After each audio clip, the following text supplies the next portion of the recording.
Now, joining me in the studio now is Israel's ambassador to the UK, Tzipi Hotovely. Tzipi, thank you for joining us today. You're a former minister, you're an MP, now ambassador, you're also a mother. Israel's about to go to war. Many Israeli mothers won't see their children again. How do you feel this morning? Well, I'm actually very feeling my mother feelings. I think every parent, every Israeli parent will never look at its children again after we've seen those parents protecting their children in those shelters when they're hearing those guns of Hamas terrorists. And unfortunately, some of those families were destroyed. Unfortunately, some of those children saw their parents being executed in front of their eyes, and some of those children are still in Gaza. So I can't be not being emotional. This is definitely something that will change Israel forever. Some people compare it to 9/11.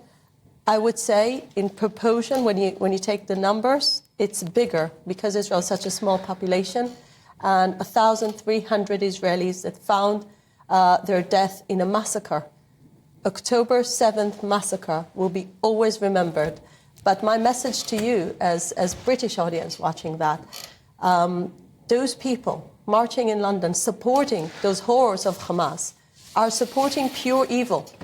You cannot support pure evil. This is such a simple moral decision to make. Do you support mothers and fathers protecting their children, their innocent babies, or do you support people that kill innocent babies, beheaded them, and rape innocent young women? They were marching for... This is what we're standing here. This is the two routes to go. And if you're a civilized man, and if you support life, and you support human rights, you should support Israel at this time.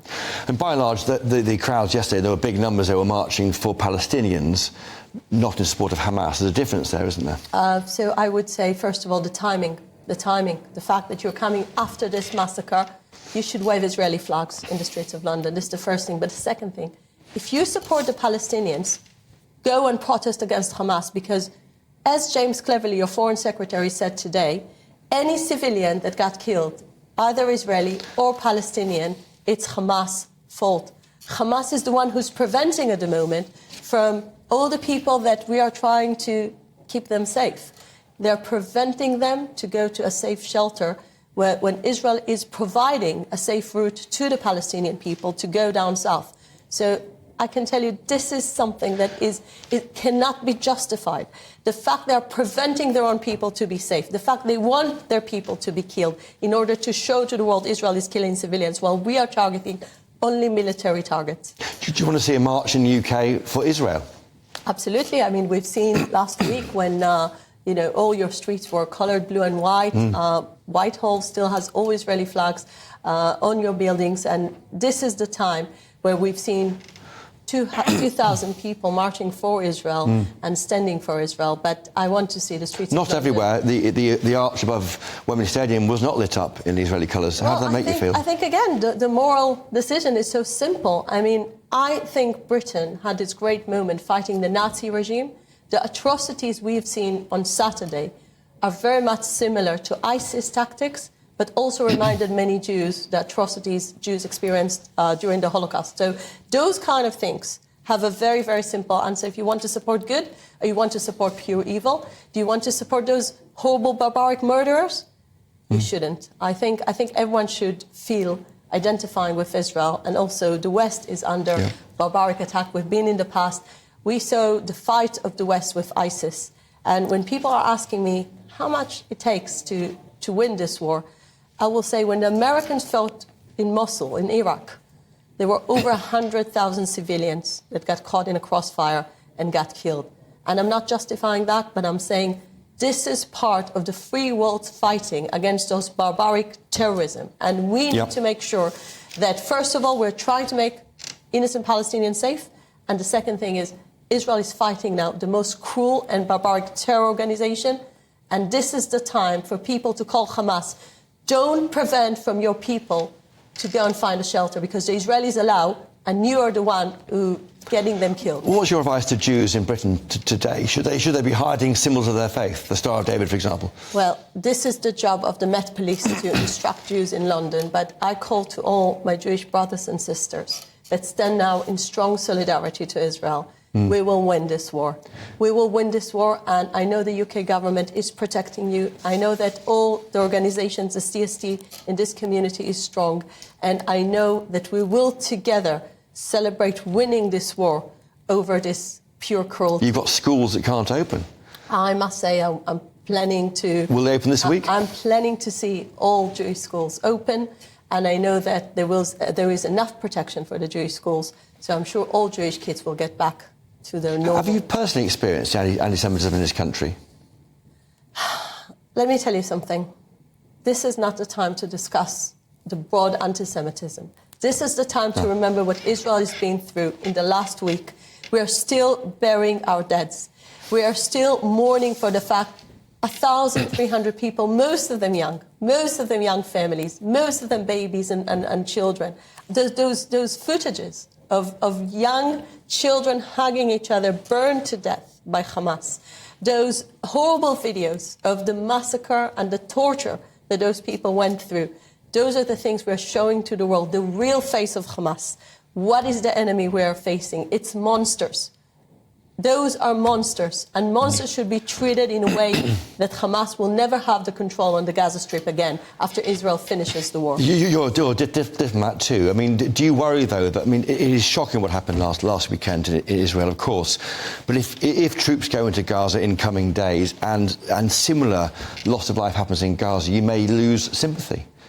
That's a risk for you. We think that at the moment, the sympathy is with Israel. Yeah. The UK government supports Israel, and I want to say how much I appreciate this support, because Prime Minister Sunak said today and last week, he said, we will support you always. We give you a long-run support in order for you to make sure the job is finished.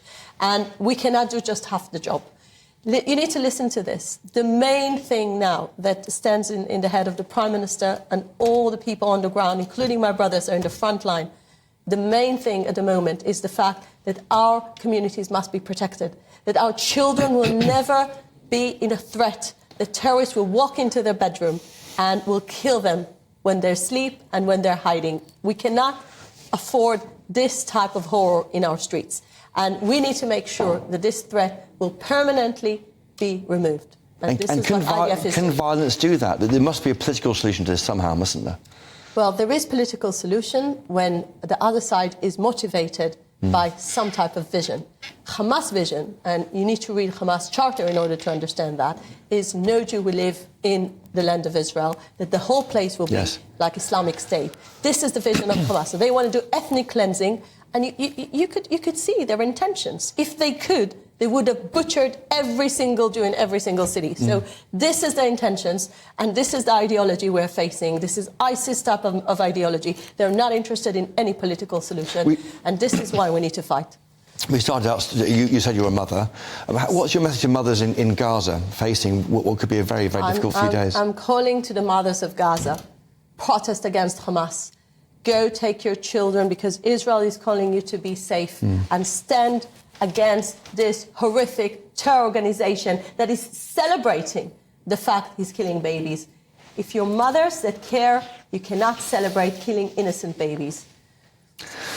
In terms of the UK, there's a big debate here about what the BBC, the national broadcaster, should call Hamas. They're not called terrorists, according to the Ofcom rules. Did you agree with that? This is disgrace, the fact that they don't call it terrorist. What can be more clear terrorism than what Hamas did on Saturday?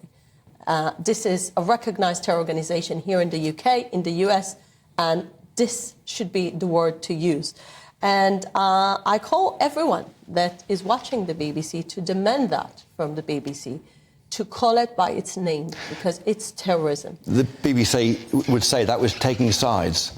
They can't do that because they haven't done it in the past with the IRA in this country, for example. Just remembering the role that the BBC took in World War II, visiting the Churchill war rooms, do you think the BBC would have thought that Nazi Germany shouldn't call by their names as the enemy and shouldn't be named by the atrocities they did because they don't want to take side? Are they standing in the side of the Western people that are fighting for freedom? This is terror organization. All Western community, all international community should make sure Hamas won't exist after this war. Well, Tzipi Hotovely, the Ambassador of the UK, thank you for joining us today on the show. Thank you. Thank you. Thank you.